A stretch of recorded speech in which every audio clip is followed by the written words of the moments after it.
Браво, Ейбо. Браво, че си го нагодил така. Нещо като вътрешен дълг, може би към мен самия.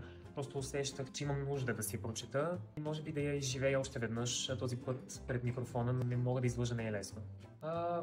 Може и да беше сега в този запис, който тук що приключи.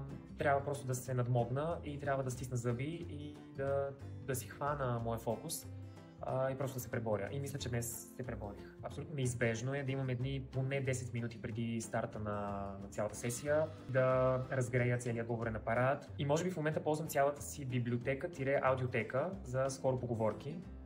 Скоропоговорки, имаме от всичко, те се срещат и трябва да обхвана всичките по-трудни съгласни, за да могат да се окажат накрая съгласни да работят с мен.